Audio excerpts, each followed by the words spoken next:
Bueno, muy buenas tardes. Mil gracias, Alexander, por la presentación. Quería también agradecerle a Pronavícola por la invitación, por permitirnos este espacio.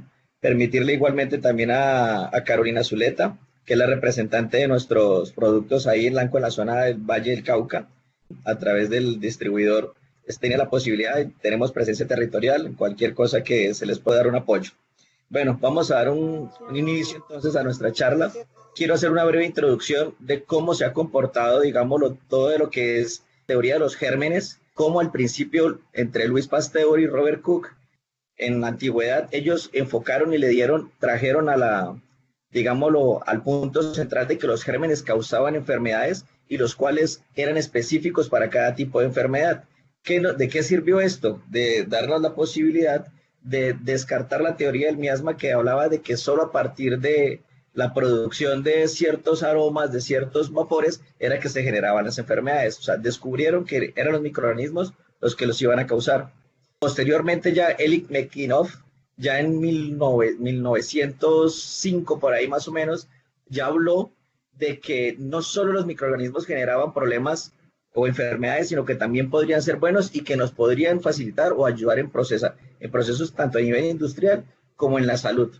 Y ya saltándonos muchos años más adelante, ya estamos hablando de Peter Tumbaugh, cuál es uno de los padres de lo que es la parte del secuenciamiento o el estudio del microbioma a nivel humano. Sin embargo, también nos han permitido tener herramientas para aplicarlo a nivel de la industria animal.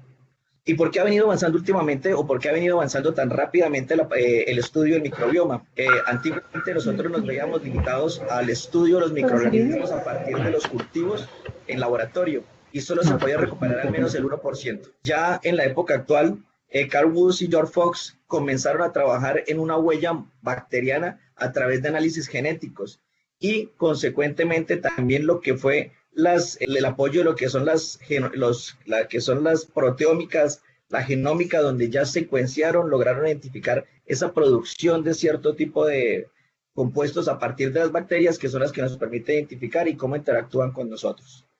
No podemos hablar de microbioma sin tocar el tema de salud intestinal. ¿Y por qué lo hacemos? Porque tenemos que tener en cuenta que hay funciones fisiológicas por parte del organismo, microbiológicas por parte de nuestra microbiota intestinal y físicas que tienen que trabajar en conjunto para mantener una homeostasis a nivel intestinal. Sin ellas no trabajan, si hay algún desbalance en alguno de esos tres aspectos, no vamos a ver alterado esta funcionalidad intestinal o esta salud intestinal de la que tanto nos hemos hablado últimamente. ¿Y cuáles son los componentes funcionales del tracto gastrointestinal? Lo podemos evaluar a través de la digestión y absorción, que es el principal mecanismo que tiene o la principal función que tiene el tracto gastrointestinal. Podemos evaluar a través de la población bacteriana microbiana, consecuentemente también cómo interactúa ella con el sistema inmune, que más adelante les voy a hablar, cómo también ese sistema inmune puede influenciar en la expresión de esa barrera intestinal y por último, cómo se comunica todo el intestino con la parte del sistema nervioso central. Todos esos componentes nos van a alterar y nos van a permitir tener una homeostasis entre un cerdo, digámoslo, un ave de mayor conformación, de mayor órgano de peso o una cola. En esto simplemente quiero traerles en cuenta de que existen algunos marcadores para medir la funcionalidad gastrointestinal. Los que podemos, digamos, evaluar a nivel de campo pueden ser a través de la digestibilidad, observar cómo se está comportando ese alimento que les estoy ofreciendo a nuestras aves y a través de lo que es digestión también y absorción en lo que es la digestibilidad por ejemplo, de los pigmentos a nivel del pollo de engorde o a través de las ponedoras en su pigmentación del huevo. ¿Por qué? Porque sabemos que cuando tenemos disfunciones o tenemos alteraciones a través del tracto gastrointestinal, el primero que se ven afectados en ese mecanismo de absorción son los lípidos, los cuales en el caso de los carotenoides que pertenecen a esa familia de los lípidos, se van a depositar en la yema o en la piel y se pueden ver alterados cuando nosotros no tenemos una adecuada salud intestinal. Ahora sí vamos a entrar en contexto de por qué y tenemos que diferenciar para tener una muy buena referencia de qué es microbioma y qué es microbiota. Cuando hablamos de microbioma es el ambiente general donde no solo vamos a hablar de las bacterias, de los virus o de los hongos, sino también de aquellos genes que interactúan con nuestros propios genes o los genes de nuestros animales. Ahí en ese ambiente es donde nosotros entramos a evaluar y es lo que hoy en día se evalúa más las conformaciones del pH, la presencia de ciertos tipos de colores de bacterias. Y se estudia a través de lo que yo les hablaba de los genomas, de los genes o de los plásmidos. ¿Por qué? Porque a través de esos tres tipos de compuestos o de moléculas, las bacterias se logran comunicar y expresan al ambiente cierto cómo se están comportando y qué son características tienen. Cuando ya estamos hablando de microbiota, ya nos referimos solamente a los microorganismos como tal. Sin embargo, tenemos que tener en cuenta que no son solo bacterias, que son las que más se han estudiado o las que tenemos más conocimientos, sino también existen virus, hongos y protozoos que son benéficos, que van a existir, que siempre van a estar conviviendo con las aves o con nuestros animales y van a estar influenciando en nuestro desempeño. Para que ustedes tengan alrededor de una idea, en el intestino de las aves nosotros logramos aislar más o menos 1 millón de genes bacterianos, solamente de bacterias, estoy hablando de solamente de bacterias, lo que equivale a 40 o 50 veces el número total de genes que tiene un pollo, porque ya está secuenciado. Entonces tenemos realmente un mundo adentro de cada intestino de cada de nuestras aves que tenemos que saber manejar y que tenemos que saber conocer para poderle dar un buen uso. ¿Y cuáles son las funciones de esa microbiota intestinal o cómo ella interactúa, cómo nos puede beneficiar a nuestras aves o en el desempeño de nuestros animales? Va a generar una resistencia a la colonización de patógenos, van a lograr combatir con esas bacterias patogénicas que nos pueden estar desafiando, que nos pueden generar una enfermedad dentro de nuestro ciclo de producción, van a estimular el sistema inmune. Voy a hacer un enfoque bastante interesante en esto porque es una de las cosas que más se ha estudiado a nivel de microbioma. Van a regular ese pH, que van a evitar quitar esas características propias que pueda tener un ambiente que mejore, digámoslo, la colonización de cierto tipo de bacterias. Van a estimular o van a mantener esa integridad del epitelio intestinal, que es muy importante para tenerlo en cuenta en los procesos de absorción de los nutrientes, mejorar la digestibilidad de las fibras que se pueden tener a través de lo que suministramos dentro del alimento, a través de la fermentación de esas bacterias, que también es importante porque nos permiten aprovechar cierto tipo de componentes que nuestros animales no tienen enzimas endógenas para producirlo. Y por último, producción de metabolitos, las cuales se comunican con el sistema inmune y con el organismo. Tenemos que tener en cuenta por qué pongo el sistema inmune, porque sabemos que el 70% del sistema inmune está asociado al tracto gastrointestinal de nuestras aves. Entonces tenemos que tenerlo presente, porque si tenemos una microbiota alterada, el sistema inmune consecuentemente también se va a ver alterado. Entonces tenemos que tener en cuenta que desde la boca hasta la cloaca, nuestro sistema inmune va a interactuar de manera directa con esa microbiota intestinal que tengan nuestras aves. Esto es un punto muy importante que tenemos que tener en cuenta, que es cómo tenemos que estratificar realmente lo que es la presencia de nuestro intestino. Tenemos una barrera microbiológica donde van a estar las bacterias realmente.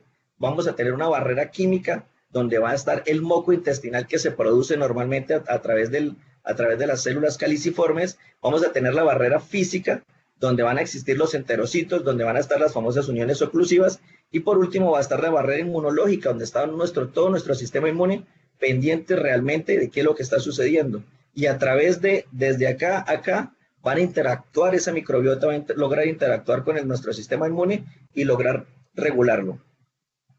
Y ahí es cuando tenemos que tener en cuenta de por qué tenemos que manejar realmente nuestra microbiota intestinal de una manera adecuada. Porque nuestro sistema inmune depende de esos metabolitos que liberan esas bacterias para lograr madurar o lograr estar de una manera mucho más atenta o alerta para poder atacar cuando necesita realmente atacar, pero sin embargo tiene que ser tolerante también a ciertos aspectos y a cierto tipo de la microbiota benéfica o las bacterias comensales que conocemos. De esa forma, nuestras bacterias van a producir metabolitos a partir de componentes de la dieta que nosotros nos demos a nuestras aves, a través de moléculas que producen nuestras aves y que las bacterias las toman y las modifican, y moléculas que ellas por sí solas las van a producir in novo. La primera forma que ellas interactúan es a través de la fermentación de la fibra dietaria o de la fibra de la dieta, y también del triptófano igualmente. ¿Qué van a producir en este caso? Los famosos ácidos grasos volátiles de cadena corta, que ya se ha hablado mucho de eso y que nos ayudan a mejorar la integridad intestinal. Pero ¿cómo es que lo hacen? Ellos van a actuar a través de lo que es los macrófagos, los linfocitos T y las células dendríticas, y van a promover un estímulo de tolerancia, por así digámoslo, una secuencia de tolerancia por parte del sistema inmune frente a la microbiota normal. Sin embargo, ellos tienen la capacidad también disminuir, digámoslo, la adhesión de las bacterias al epitelio y consecuentemente también van a lograr estimular el sistema inmune cuando realmente se necesite cuando se presente un desafío. Entonces nosotros vamos a tener en cuenta que van a actuar sobre los linfocitos T y sobre los neutrófilos, generando, digámoslo, un estado de alerta, sin embargo no hay activación. Sabemos que cuando el sistema inmune se activa, nos va a generar gastos energéticos innecesarios o también inflamaciones crónicas que pueden afectar la permeabilidad del intestino. De igual forma sucede con el triptófano. Van a actuar sobre macrófagos, linfocitos T y células dendríticas, van a interactuar también, digámoslo de esa forma, y va a evitar que se unan posiblemente lo que son una salmonela, posiblemente, o también la producción de unas ciertas interleucinas que son moduladores de la inflamación. Tenemos el caso, digámoslo, de los metabolitos producidos por el huésped. En este caso, la microbiota intestinal toma lo que son las sales biliares producidas a través del hígado, liberadas por la vesícula biliar, que se depositan desde el intestino delgado, y la van a tomar y las van a comenzar a fermentar en la porción final del intestino delgado o también en lo que es el intestino grueso. ¿Por qué? Porque ahí ya no está trabajando, ya no es necesaria la acción de los ácidos biliares primarios que van a micelar o van a generar una solubilización más fácil, digámoslo así, absorción más fácil de las grasas, y sí lo podemos dar otro uso. Estas sales biliares, al ser procesadas por la microbiota intestinal, van a producir unos ácidos biliares secundarios, los cuales van a también interactuar con el sistema inmune y van a tener, digámoslo, una disminución de esos procesos proinflamatorios o esa liberación de factores quimiotácticos que van a generar inflamación en el intestino. Nuevamente repito, cuando tenemos un intestino inflamado, tenemos pérdida de la permeabilidad intestinal, tenemos pérdida de la integridad intestinal. Entonces es muy básico o muy importante nosotros mantener un intestino sano, un intestino lo menor inflamado posible para que lleve a cabo sus funciones absortivas de la mejor manera. Y otra cosa es importante, se puede tomar lo que es la glicina y la taurina que van a actuar como un antioxidante a nivel del lumen intestinal, o la glicina va a entrar a participar lo que es el ciclo del ácido úrico. Y por último, tenemos los metabolitos que se sintetizan in novo por parte de la microbiota. ¿Qué pueden hacer ellos o cómo se logran, digámoslo, comunicar con el sistema inmune? A través de producciones de moléculas de ATP, que son energía, ellos también pueden detectar, el sistema inmune va a detectar que hay digámoslo, una gran cantidad de ATP proveniente de la microbiota intestinal, posiblemente tendiente a una disbiosis, y va a generar ya procesos inflamatorios y va a actuar frente a quizás esa disbiosis que está existiendo. Entonces va a poderse comunicar a través de ello, y este polisacárido A, que también se produce a partir de bacteroides, que son una familia de bacterias que tenemos en los intestinos, que van a modular también esas reacciones posiblemente inflamatorias. Entonces, lo interesante de esto es cómo actúa la microbiota intestinal y cómo la logra modular para que el sistema inmune no se esté activando innecesariamente. Eso es un resumen de las 3 diapositivas anteriores de cómo la microbiota va a actuar a través de, tanto en el nivel de función de una tolerancia, de una función tolerante, una inflamación fisiológica que llamamos, donde el intestino está con una homeostasis adecuada, y cuando tenemos una porción de una inflamación o un reto a nivel intestinal, cómo esa microbiota también logra estimular el reclutamiento de neutrófilos y la liberación de factores quimiotácticos que van a ayudar a controlar eso sin generar respuestas excesivas por parte del sistema inmune. Lo importante que podemos tener en cuenta es cómo ciertos tipos de compuestos pueden modular el sistema. Aquí les voy a presentar de una manera mucho más adecuada. Cuando yo promuevo a través de aditivos nutricionales, digamos una colonización por ejemplo, de bacterias como lactobacillus, que son bacterias benéficas, nos vamos a dar cuenta que tenemos una reducción de ciertos factores proinflamatorios que son, digamos, lo que pueden perjudicar lo que es la integridad nuevamente del intestino. En este trabajo nos vamos a dar cuenta cómo cuando tenemos un aumento de la participación de porcentajes de lactobacillus en intestino delgado, tenemos la disminución de las concentraciones de interleucinas 2 y de factores de interferones gamma. ¿Qué significa eso? De que cuando están mayores concentraciones de lactobacillus a nivel de intestino, voy a tener una modulación de ese sistema como lo expresé antiguamente. Esos ya son trabajos que son recientes, que se han venido dando cuenta de cómo esa microbiota beneficia, digamos, esa salud intestinal y cómo logra modular ese sistema inmune.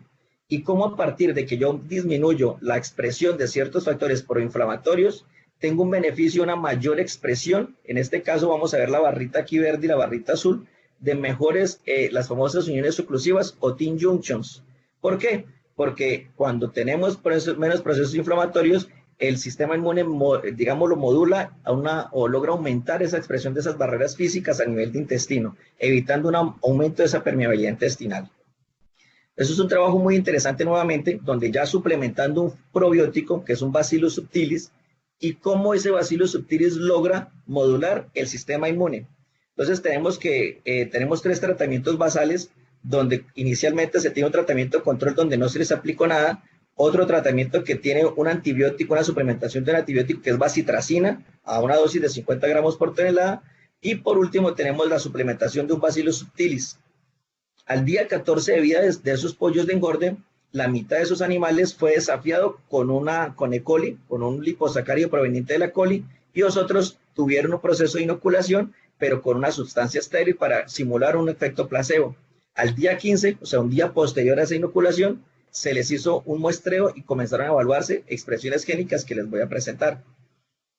La primera cosa que tenemos que tener en cuenta es que cuando hay un desafío, el sistema inmune va a reaccionar y va a promover cierto tipo de energía que se va a ir al dirigirse al sistema inmune y no necesariamente a la ganancia de peso o al desempeño de nuestros animales. Nos damos cuenta acá que el tratamiento control, el tratamiento con antibiótico y el tratamiento con probiótico, los dos, el antibiótico y el probiótico, tuvieron adecuadas ganancias de peso, o sea, semejantes ganancias de peso, similares, pero el tratamiento de control que no tuvo suplementación de ningún tipo de aditivo, tuvo una menor ganancia de peso. Ojo que estoy hablando solo de 24 horas. Llévelo cuando tenemos un reto que puede ser una semana, semana y media, en una vida del pollo es bastante drástico. Cuando ya entramos a comparar lo que es una sustancia estéril con el desafío realmente proveniente del E. coli, nos damos cuenta que frente a la sustancia estéril, el sistema inmune no reaccionó, pero cuando tuvo el desafío de la E. coli, nos damos cuenta que las aves que recibieron el tratamiento control o las aves que recibieron el tratamiento con antibióticos aumentaron su expresión de proteínas de la fase aguda de la inflamación. ¿Qué es eso? Son factores quimiotácticos, factores que promueven la inflamación a nivel intestinal o a través de todo el cuerpo. Y los que recibieron el desafío que tenían Bacillus subtilis o un probiótico, lograron modular esa respuesta. O sea, es una respuesta mucho más modulada, una respuesta menos exagerada que me va a generar un menor gasto de energía por parte de mi animal. ¿Cómo se llega a ver, digámoslo, en la pérdida de esa permeabilidad intestinal? Nuevamente nos vamos a dar cuenta que esa expresión de esos, por ejemplo, de los animales que recibieron el probiótico frente a los animales que recibieron el antibiótico, tenemos mejores expresiones de proteínas que pertenecen a las uniones oclusivas o las famosas team junctions. O sea, tenemos menor pérdida de esa permeabilidad intestinal, tenemos una mejor conformación de esa barrera física, tenemos una mejor absorción y evitamos una translocación bacteriana que nos pueda estar generando un desafío a nivel posterior del ave.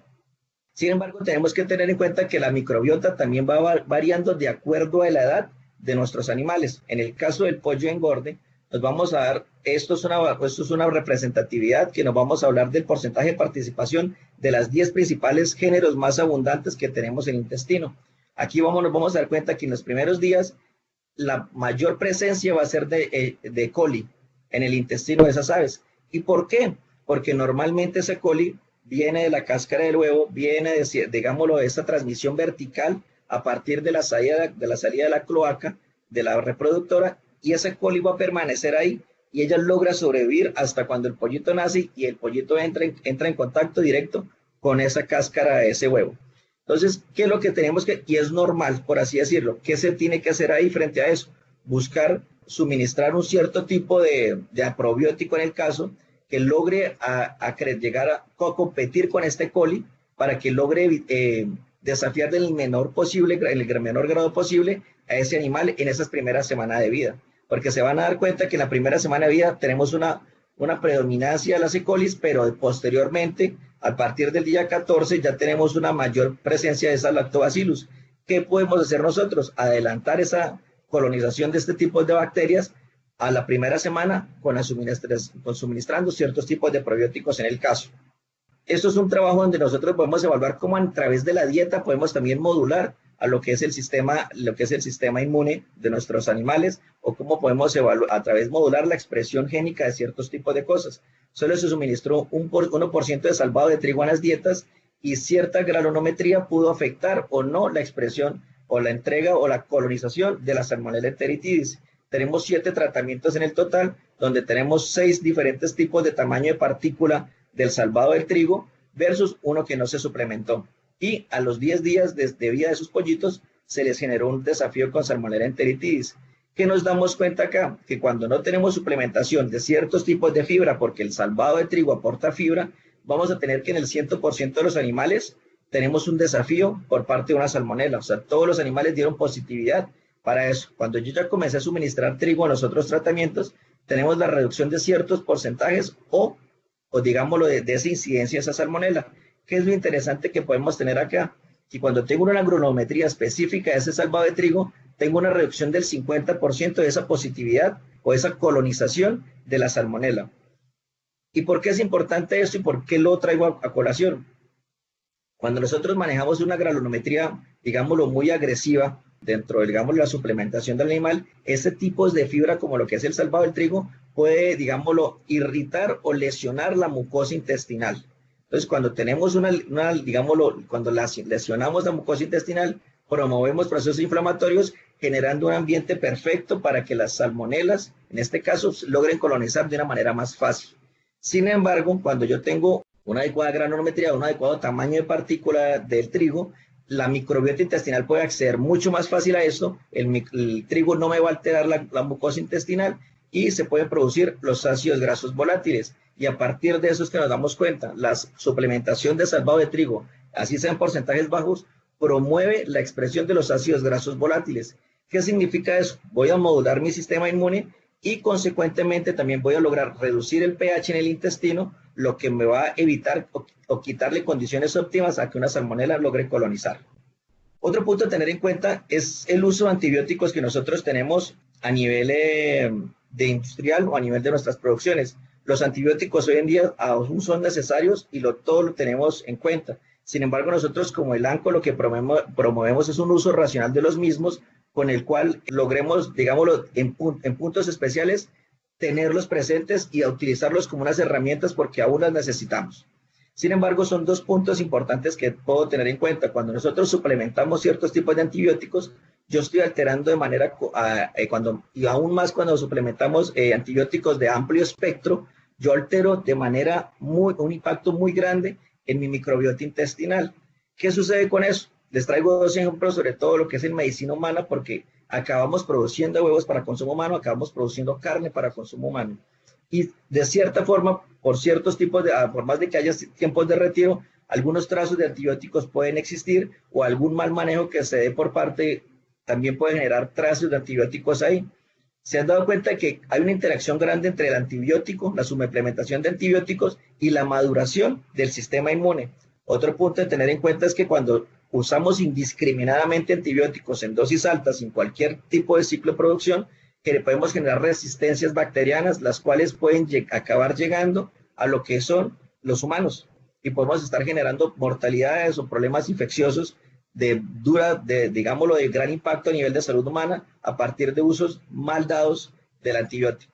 Sin embargo, existen ciertos tipos de antibióticos que son más adecuados, que logran modular o son más específicos para los problemas que tengamos. ¿Y por qué les traigo este ejemplo? Porque la microbiota se puede alterar cuando yo suministro antibióticos de amplio espectro en esas fases iniciales o en ese primer día, cuando el pollito nace y que yo lo recibo con antibiótico en granja. En el caso, por ejemplo, esto es un antibiótico muy específico para tracto gastrointestinal, se suministró solo por 24 horas. Vamos a tener 2 grupos, un tratamiento control que es WA, que no recibió ningún tipo de antibiótico, y un grupo que va a ser el A, donde se le fue suplementado durante las primeras solo 24 horas en un antibiótico, vía agua, bebida. Se evaluó lo que es el desempeño, la colonización y la expresión del sistema inmune a través del yeyuno. Y aquí lo que traigo importante es esto. Miren, nuevamente vamos a ver el comportamiento de que al primer día, cuando no se ha aplicado el antibiótico, tenemos una gran presencia de esas E. coli que pertenecen al filum de las proteobacterias.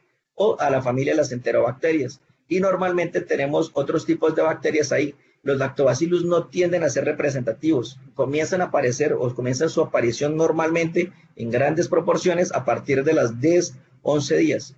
Nos vamos a dar cuenta que al quinto día no hay digámoslo, un cambio realmente a nivel de E. coli, o sea, no, digámoslo, el antibiótico no fue tan eficiente, el sistema inmune logró controlar esa invasividad de E. coli acá.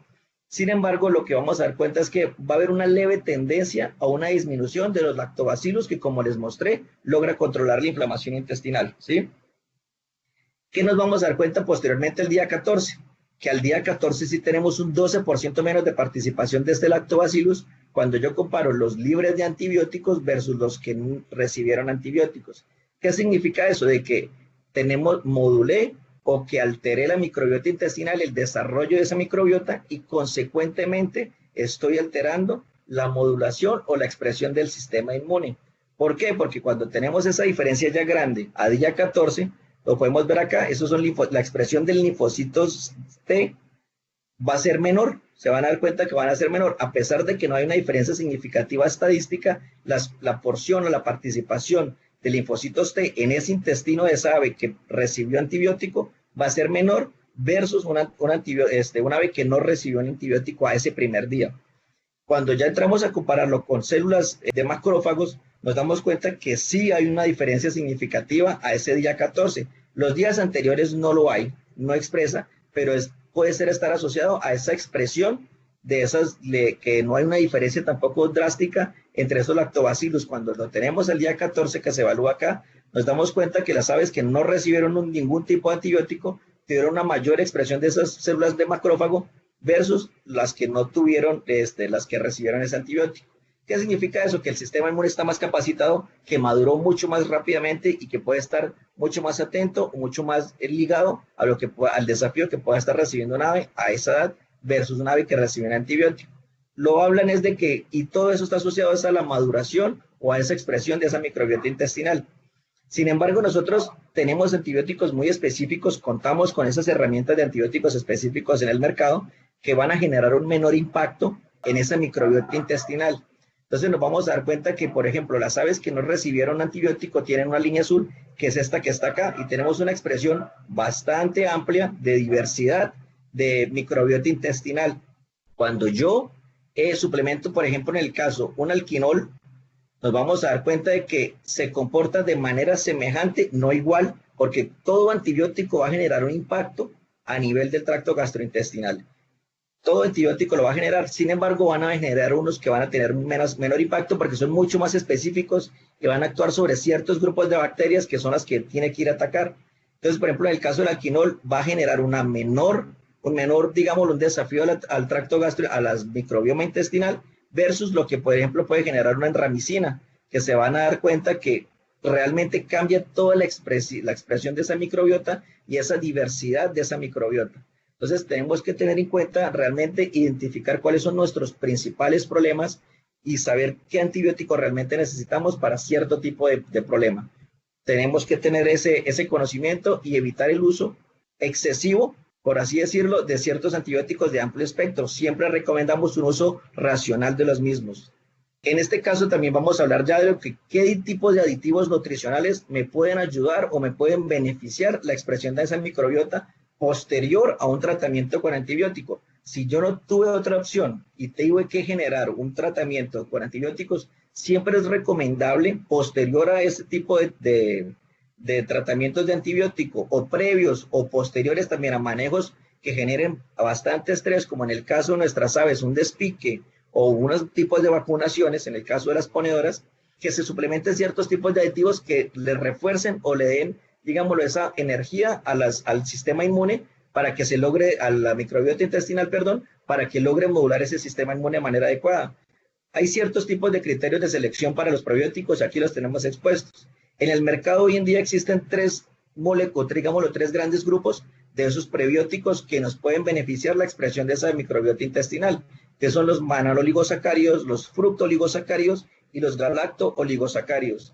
Todos los encontramos dentro de las materias primas que nosotros fabricamos nuestros alimentos. Cuando nosotros fermentamos esos porcentajes de fibra dentro del alimento, tenemos la existencia de esos factores prebióticos. Sin embargo, tenemos que tener en cuenta que existen algunos otros factores tanto nutricionales y tenemos que darles un manejo cuando vienen provenientes de la fibra. Tenemos unos polisacáridos no miráceos que son fermentativos, que me pueden aumentar esa viscosidad del intestino y también me las pueden afectar. Entonces, siempre hablamos de que o suplementes un prebiótico de que exista en el mercado, o cuando tú suplementes una fibra de origen de una materia prima, en el caso, por ejemplo, del palmiste, se sepa manejar y se tenga que suplementar algún tipo de enzima exógena que logre modular esos polisacáridos no amiláceos fermentativos o solubles.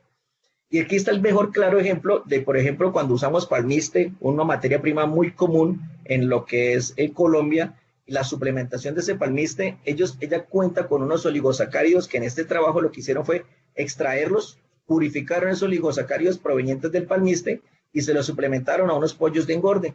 Tenemos un tratamiento que le suplementaron esos oligosacáridos provenientes del palmiste y un tratamiento de control en el que no se le suplementó ningún tipo de aditivo. ¿Qué se dieron cuenta? Que tenemos cuando suplementamos un prebiótico o unos oligopolisacáridos provenientes de la fibra, tenemos una mayor expresión, digámoslo, de una mayor variabilidad, una mayor diversidad de esas bacterias a nivel intestinal versus el tratamiento que no recibió ningún tipo de suplementación. Y nos damos cuenta que los microbios benéficos aumentaron su expresión cuando comparados con el tratamiento control. Entonces tenemos mayor crecimiento de Lactobacillus, mayor crecimiento de Bifidobacterium y mayor crecimiento de Enterococcus. Y como consecuentemente, cuando yo tengo un aumento de este tipo de bacterias, me disminuyen lo que es la presencia de colis o de enterobacterias de manera general. ¿Qué significa? Que la microbiota benéfica me limita el crecimiento de esa microbiota patogénica. ¿Qué es lo que les traigo ahí? Revisemos bien nuestras fórmulas, revisemos ese alimento que les estamos suministrando a nuestras aves, mire, observemos esos porcentajes de fibra que le estamos dando o suplementemos algún tipo de prebióticos que logre estimular esa microbiota que ya existe en el intestino de nuestras aves y que le podemos dar esa fuerza para que ellas se expresen de mejor manera. Ya tenemos el uso de probióticos, que es una muy buena herramienta también nutricional, porque logra no solamente controlar eso, sino que también logra obtener beneficios, digámoslo, a través de digestibilidad de ciertos ingredientes de la dieta. ¿Qué es lo importante y que tenemos que tener en cuenta? Que se tiene que suministrar siempre en cantidades adecuadas. Si yo me exagero en la dosis de un probiótico, voy a afectar mis aves, voy a generar un proceso de disbiosis a través del intestino, voy a generar procesos de diarrea. ¿Y cómo actúan los probióticos? Tienen tres formas específicas: a través de la expresión de enzimas, las cuales logran fermentar las materias primas provenientes del alimento, la expresión de citocinas que van a estimular esa formación de lo que es, digámoslo, la barrera física del intestino, y la expresión de bacteriocinas que son muy específicas y van a actuar sobre ciertos tipos de bacterias, van a competir, esa famosa competición exclusiva, esa parte a partir de bacteriocinas, a partir de sideróforos, a partir de péptidos no ribosomales. Él tiene esas tres formas en las que van a actuar, y en el caso del Bacillus subtilis es muy potente, digámoslo así, en ese tipo de acciones. Y es importante, digámoslo, que por parte que cada vez que yo esté suplementando un probiótico, conozca qué tipo de bacteriocinas producen. ¿Por qué? Porque esas bacteriocinas suelen ser específicas y van a actuar sobre ciertos tipos de grupos bacterianos y no sobre todos. Y por eso es que muchas veces nos vamos a encontrar con resultados en que hay probióticos que me funcionan en ciertas granjas y el mismo probiótico no me funciona en otras. ¿Por qué? Porque el mundo de las bacterias es totalmente diferente dentro de esas dos granjas y necesito realmente secuenciar o identificar qué es lo que me está generando o cuál es esa microbiota patogénica que yo tengo en el intestino y cómo la puedo actuar. ¿Por qué? Porque la especificidad de esas microbiotas realmente importa. Cuando yo tengo un Bacillus subtilis que me produce ciertos tipos de bacteriocinas, van a ser específicos y van a actuar los rojos sobre los rojos, los moraditos sobre los moraditos, las amarillas sobre las amarillas y las negras sobre las negras. Y cuando tenemos una E. coli que no es patogénica, ella va a conseguirse o va a mantenerse ahí. Entonces, esas bacteriocinas realmente van a atacar a las bacterias problemas y no van a alterar de manera significativa todo. Y aquí tenemos un trabajo muy interesante cuando yo suplemento Bacillus subtilis dentro de la dieta de los animales, cómo logro reducir los niveles de coli patogénica en pollos de engorde. A través de todo un año, cuando yo utilizo ese probiótico todos los días en todas mis fases de producción durante un tiempo considerado, lo que voy a hacer es que voy a desplazar de manera digámoslo, significativa la presencia de bacterias patogénicas. Entonces nos vamos a dar cuenta que previo a un antibiótico o previo a un probiótico tenemos una concentración de 2.5 de 10 a la 6 E. coli patogénicas que van a generar problemas en el intestino de las aves, que van a generar problemas también respiratorios, van a generar problemas también del sistema locomotor. Cómo a los 6 meses de estar utilizando ese probiótico yo logro disminuir esa participación de esas bacterias y cómo al año logro reducir drásticamente esa participación. Estamos pasando de hablar de millones de bacterias patogénicas a cientos o a miles de bacterias patogénicas. Entonces es interesante tenerlo en cuenta y ese es el objetivo principal de utilizar un probiótico dentro de un alimento. Y cómo consecuentemente cuando yo logro disminuir la participación de esas bacterias patogénicas, yo tengo una mejora en lo que es la conversión alimentar.